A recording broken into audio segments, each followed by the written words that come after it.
तो ईरान और इस्राएल के बीच दरअसल इस वक्त क्या चल रहा है, आपको बहुत बड़ी जानकारी देने जा रहे हैं। आपको यह जानकारी दे दें कि ईरान और इस्राएल के बीच अब ऐसा कोई भी ऐसी वजह नजर नहीं आ रही है कि शायद कोई सीजफायर हो। जी हां, दोनों पूरी तरह से अड़े हैं।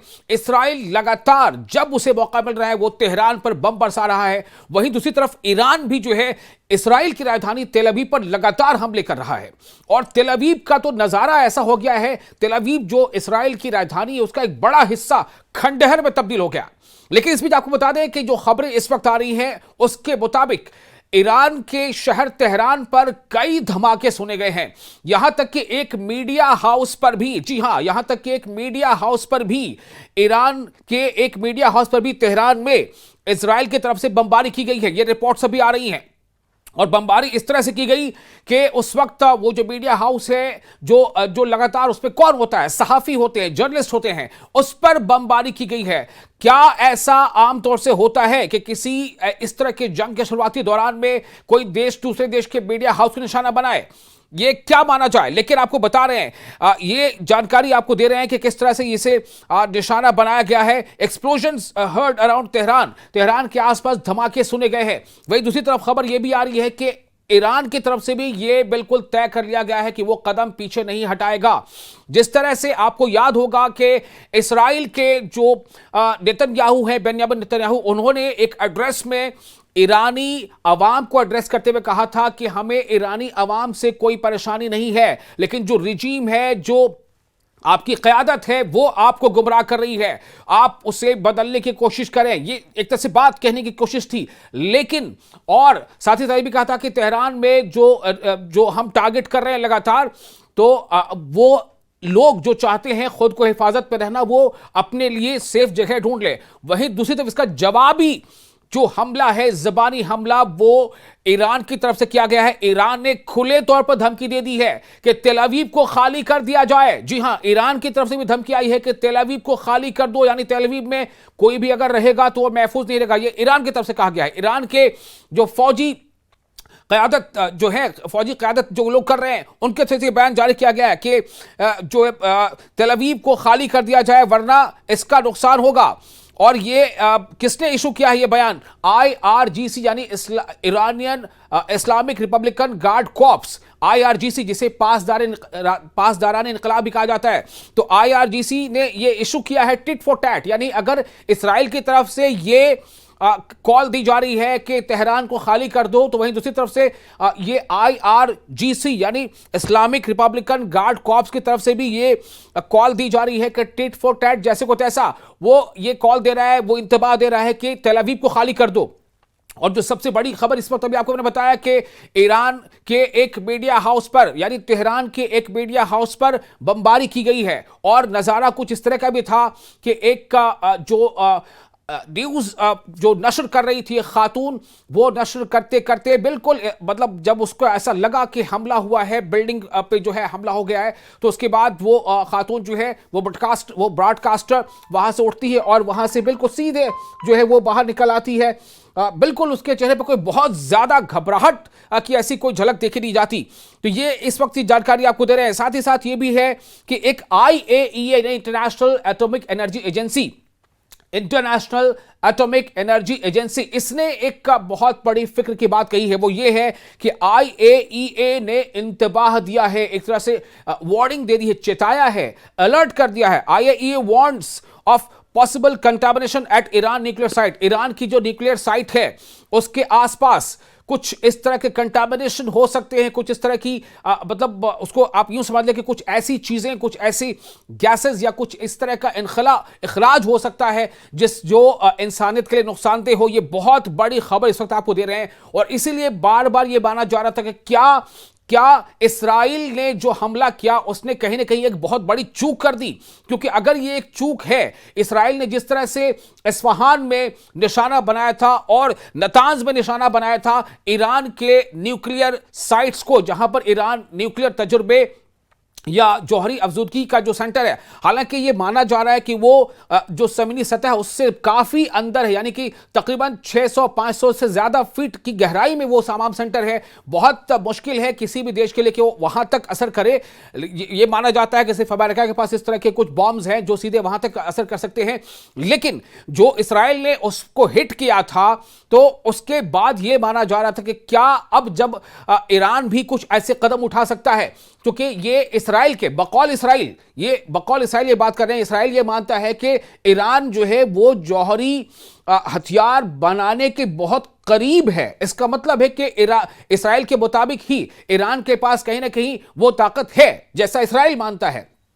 IAEA ने भी जो एक रिपोर्ट दी थी अभी छठे दौर की बैठक के पहले, उस रिपोर्ट में यह बात सामने आई थी कि उस रिपोर्ट से ऐसा इशारा मिल रहा था कि 60% तक जो है ईरान लगभग जो सैचुरेशन होता है उसका उसने लगभग कर लिया है, अफजूदगी का यूरेनियम सैचुरेशन कर लिया है। तो ये तमाम रिपोर्ट से कहीं ना कहीं बता रहे थे। अब अगर ये IAEA वार्न कर रहा है, IAEA warns of possible contamination ये ईरान के न्यूक्लियर साइट के आसपास कि इस तरह का कुछ इखराज वहां पर हुआ है, तो ये बहुत बड़ी जो है एक तरह से चुनौती है। और अब ये अलर्ट ये जो है सबसे ज्यादा सिर्फ ऐसा नहीं कि ईरान के लिए, बल्कि ईरान के लिए, इसराइल के लिए, पूरे खित्ते के लिए। और अगर इस खित्ते से जुड़ी चीजें आसपास एक दूसरे से टकराती हैं तो फिर कहीं ऐसा ना हो कि ये सीधे सीधे वाकई पूरे दुनिया की जो ममालिक है, जो मुल्क है, वो दो ब्लॉक में बढ़ जाए और फिर से हमें एक ऐसी जंग देखने को मिले जो हम माजी में देख चुके हैं वर्ल्ड वॉर 1 या वर्ल्ड वॉर 2 की शक्ल में। लेकिन ये जरूर आपको बता दें कि बहुत ज्यादा हालात जो है वो पल पल बिगड़ रहे हैं। बहुत जरूरी है कि आप सब पल पल की जानकारी से अपडेट रहें। ना ईरान कदम पीछे हटा रहा है, ना इसराइल हमले करने से बाज आ रहा है। जाहिर है कि इसराइल को हिमायत हासिल है बहुत बड़े बड़े ऐसे मुल्कों का, ऐसी ताकतों का जिनके पास बहुत सारे हथियार हैं, बहुत सारे मॉडर्न हथियार हैं, और उनमें आपको पता है कि कौन कौन से ऐसे मुल्क हैं। एक तो जब ईरान अगर इसराइल पर हमला भी करता है तो ईरान को जो मिसाइल्स दागनी होती हैं इसराइल पर, वो कई ऐसे मुल्कों के ऊपर से होकर गुजरती हैं जिन मुल्कों में अमेरिका का या इसराइल के इत्तेहादी जो मुल्क हैं या जो नाटो के मुल्क हैं उनके वहां पर बेसेस हैं। तो उन बेसेस से ईरान के मिसाइल को इंटरसेप्ट करने की कोशिश होती है, उसे नाकारा बनाने की, उसे मार गिराने की कोशिश होती है। अगर वहां से वो आगे निकल जाता है तो फिर इसराइल का जो अपना निजाम है वहां पर अमेरिका की मदद से जो आयरन डोम है उसको भेजते हुए तब वो जाकर अटैक करता है। इन सब के बावजूद अगर ईरान के मिसाइल तेल अवीव में गिरते हैं, हाइफा में गिरते हैं, तो इसका मतलब यही है कि ईरान की भी तैयारी कहीं ना कहीं बहुत जबरदस्त है।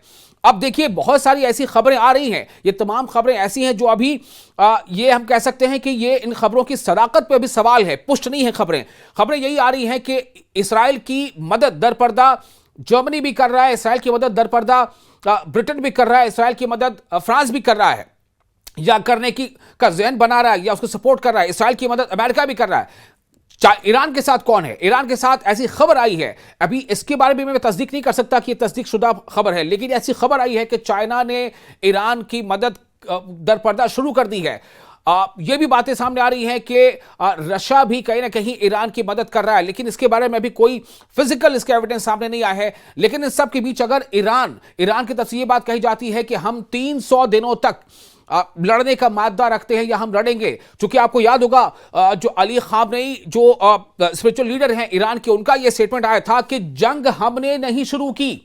उनका स्टेटमेंट क्या था कि जंग हमने शुरू नहीं की, लेकिन हां जंग अब खत्म कब होगा, कब होगी, ये हम तय करेंगे। इसका मतलब सीधे यह था कि हम जो कुछ कर रहे हैं वो दिफाई इक़दामात पे कर रहे हैं। किसी ने अगर हम पर हमला किया है, हमारी सॉवरेंटी पे हमला किया है, तो हमें उसका जवाब देना लाजमी है। जबकि इसराइल ये कह रहा है कि हमारे वजूद के लिए ईरान का जो जौहरी प्रोग्राम है वो इसराइल की वजूद के लिए खतरा है, इसलिए हम जब तक इस खतरे को खत्म नहीं कर देते तब तक हम हमले जारी रखेंगे। अब सवाल ये पैदा होता है कि फिर से यूएन का क्या रोल रह जाता है, IAEA जैसी एजेंसी का क्या रोल रह जाता है? क्या कोई भी मुल्क किसी दूसरे मुल्क पर इसी तरह से हमले कर सकता है? तो अब सवाल कई हैं, लेकिन सब सवालों के बीच आपको मैं कई और जानकारी दे दूं। एक खबर यह आ रही है कि ईरान ने एक और मोसाद एजेंट को गिरफ्तार किया है। लगातार खबरें ऐसी आ रही हैं कि तेहरान में मोसाद के बहुत सारे एजेंट, मोसाद जो खुफिया एक एजेंसी है इसराइल की, मोसाद के एक और एजेंट को गिरफ्तार किया गया है। ये खबरें हैं, कुछ उसकी तस्वीरें भी वायरल हो रही है सोशल मीडिया पे, आप भी देख पा रहे होंगे। तो ये खबर इस वक्त है कि एक और मोसाद के एजेंट को गिरफ्तार किया, जबकि आपको हमने इससे पहले भी बताया था कि एक खबर ये भी आई थी कि ईरान ने एक जासूस को जो ईरान में रहते हुए इसराइल के हक में जासूसी कर रहा था, ईरान के खिलाफ जासूसी कर रहा था, एक जासूस को वहां पर फांसी की भी सजा दी गई है, फांसी की सजा दे दी गई। तो ये कहीं ना कहीं अब इस हालत में ईरान नजर आ रहा है कि उसके पास करने के लिए वो सब कुछ अब ऑप्शन रह गए हैं कि अगर वो चारों तरफ से घिर गया है या उस पर हमले हो रहे हैं तो उसको दिफा करना है, उसको सेल्फ डिफेंस करना है। खामनेई ने यही कहा है कि हमने जंग शुरू नहीं की, लेकिन जंग खत्म कब होगी ये हम तय करेंगे। वहीं दूसरी तरफ साफ इशारा यह भी दिया गया है कि बातचीत के लिए कुछ ऐसी रिपोर्ट्स आई थी कि कतर ने पेशकश की है, यह भी खबर आई थी कि अमेरिका के इशारे पर ही सऊदी ने भी कुछ पेशकश की है, लेकिन ईरान का साफ तौर से कहना है कि बातचीत का अब कोई मानी नहीं रह जाता। बातचीत तो न्यूक्लियर प्रोग्राम को लेकर के ही हो रही थी, जब न्यूक्लियर साइट्स पर हमला ही कर दिया गया तो बातचीत के माने क्या रह जाते हैं।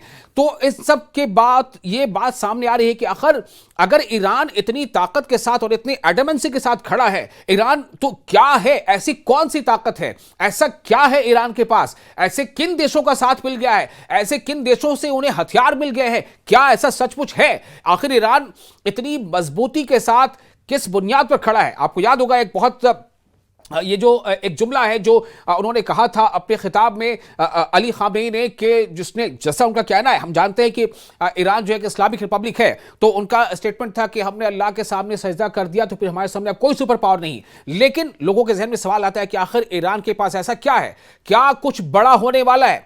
क्या ईरान वाकई ऐसे मकाम तक पहुंच गया है कि अगर उसे अभी छेड़ा नहीं जाता तो बातचीत के जरिए से शायद बात बन जाती, लेकिन बातचीत के दरमियान ही इसराइल ने हमला कर दिया? तो क्या ईरान अब फिर अपने फैसले पर अडिग हो गया?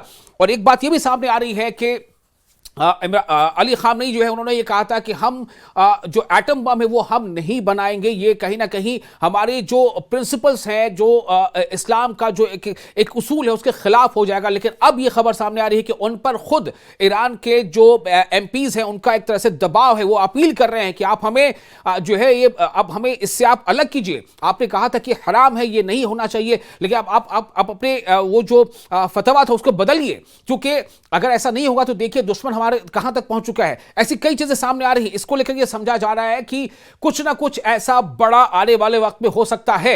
आखिर ईरान जब यह कह रहा है कि हम कदम पीछे नहीं हटाएंगे, इसराइल लगातार हमले कर रहा है, इसराइल तेहरान को निशाने पर लिया हुआ है। जैसे मैंने आपको शुरू में बताया कि इसराइल ने तेहरान में और ईरान में एक मीडिया हाउस को भी निशाना बनाया, और मीडिया हाउस पे आमतौर से कौन होते हैं? जर्नलिस्ट होते हैं। तो अब इस हमले को क्या कहा जाए? लेकिन दूसरी तरफ अब यह बात सामने आ रही है कि जब क्या वाकई ऐसे हालात पर ईरान पहुंच चुका है, ऐसे मोड़ पर पहुंच चुका है कि उसे जो है एक कहते हैं ना स्थिति की डू और डाई, मरो या मारो, मारो या मरो। तो मतलब क्या ऐसे हालात बन गए? अगर ऐसे हालात बन गए तो आप समझ सकते हैं कि क्या कुछ हो सकता है। चूंकि इस इसराइली हमले के पहले हमले से साथ ही यह बात होने लगी थी कि क्या अब परमाणु जंग के तरफ बढ़ रही है दुनिया? क्या इसराइल और ईरान का यह कॉन्फ्लिक्ट दुनिया को एक बहुत बड़े जंग की तरफ घसीट कर ले जाएगी? और क्या इसमें परमाणु जंग जैसी कोई हालात पैदा हो जाएंगे? ऐसे बहुत अहम सवाल है। लेकिन इस बीच एक जानकारी आपको और दे दें कि जो खबर रशिया के हवाले से आ रही है कि किसी भी तरह से जो डिप्लोमेटिक रिलेशंस है उसको नॉर्मलाइज करने को लेकर के जो रशिया के हवाले से खबर है, अब इसकी तस्दीक नहीं कर सकते हम, लेकिन अभी ऐसी इनपुट्स हैं। क्योंकि देखिए जंग के दौरान में बहुत सारी ऐसी बातें आती हैं जिसमें कई बातें ऐसी होती हैं, कई चैनल से बात चल रही होती है, लेकिन जब नतीजा अल्टीमेटली जब तय होता है तो वो बहुत बड़ी शक्ल में आता है। उसके पहले बहुत तरह की सुगबुगाहट चल रही होती है, बातचीत चल रही होती है। तो खबर इस तरह की आ रही है कि Russia says that the US has suspended talks with Russia और नॉर्मलाइजिंग डिप्लोमेटिक रिलेशंस, यानी जो डिप्लोमेटिक रिलेशंस को नॉर्मल करने को लेकर के जो बातचीत थी उसको सस्पेंड कर दिया गया है। ये रशिया की तरफ से बात सामने आ रही है कि Russia says that the US has suspended, यानी कि अमेरिका ने उस बातचीत को ही एक तरह से सस्पेंड कर दिया है जो नॉर्मलाइजेशन, जो डिप्लोमेटिक रिलेशन को नॉर्मल करने को लेकर हो सकता है। यानी इसके पीछे बहुत सारी बातें छिपी भी हो सकती हैं।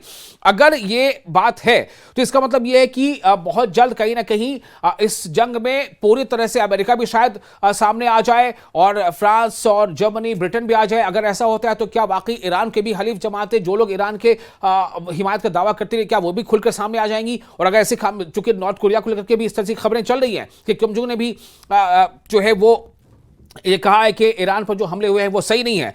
इसी बीच आपको खबर आपको दे दें कि Iran declares the start of a decisive and calculated military phase. ये एक खबर आपको बता रहे हैं हम कि ईरान ने इस बात का इरादा कर लिया है कि अब डिसाइसिव यानी फैसला कुन, जिसके नतीजे में बिल्कुल आर या पार की स्थिति, यह माना जाए कि आर या पार की स्थिति, फैसला कुन कदम उठाने का ईरान ने जो है यह ऐलान कर दिया है। ये इस तरह से रिपोर्ट आ रही है कि Iran declares the start of a decisive and calculated military phase following Israel's new terrorist bombings. जो मैंने आपको बताया कि एक टेलीविजन चैनल पे भी बॉम्बिंग हुई है और तेहरान में कई जगहों पर धमाके हुए हैं। अब जब जंग जैसे हालात हैं, जब तेल अवीव पर बम गिर रहे हैं, जब तेल अवीव पर मिसाइलें दागी जा रही हैं, तो जाहिर है तेहरान में भी होंगी, ये अलग बात है। ये हम सब जानते हैं कि शुरुआत इसराइल से हो गई। इसराइल ने पहला हमला कर दिया, उसके बाद से फिर दूसरी रात ईरान ने भी जवाबी हमले किए। कई पहले ड्रोन से हमला किया, फिर मिसाइलों से हमला किया, फिर उससे भी तेज ज़्यादा ताकतवर मिसाइलें फेंकी, लेकिन उनकी तादाद कम हो गई। तो इस तरह से चीज़ें, लेकिन अब सवाल ये पैदा हो कि आखिर कब तक। लेकिन अब जो खबर आ रही है, the real operations have only just begun. ये इस तरह से खबर ईरान की जो फौज है उसके तरफ से ये सामने आ रही। हालांकि इसराइल का यह दावा है कि हमने ईरानी फौज के टॉप जो कमांडर्स हैं उनमें से बहुत ज्यादा लोगों को, यानी तकरीबन 1/3 लोगों को हमने जो है मार दिया है, ये इसराइल का कहना है। तो इसी बीच अब सवाल ये पैदा होता है कि ये कॉन्फ्लिक्ट आखिर कहां तक आगे बढ़ेगा और इसका अंजाम क्या होगा। क्या इसमें ना चाहते हुए भी दुनिया के बाकी देश इसमें उन्हें जो है कूदना पड़ेगा, या तो बिलवास्ता या बराह रास्त, ये देखना होगा। तो सबसे बड़ी बात यह है कि इस वक्त अभी आपको अपडेट दे रहे थे। लगातार आप न्यूज़ 18 JKLH पर इस तरह से बने रहे, न्यूज़ 18 उर्दू के साथ भी बने रहे, जो सोशल मीडिया के हमारे प्लेटफॉर्म है, नेटवर्क 18 के अलग अलग प्लेटफॉर्म्स हैं, उस पर लगातार आपको इसकी जानकारी अपडेट मिल रही होगी। तब तक अगले वीडियो तक आप अपने मेजबान विशाल आजम को दें इजाजत और आप बने रहे न्यूज़ 18 के सोशल मीडिया प्लेटफॉर्म के साथ।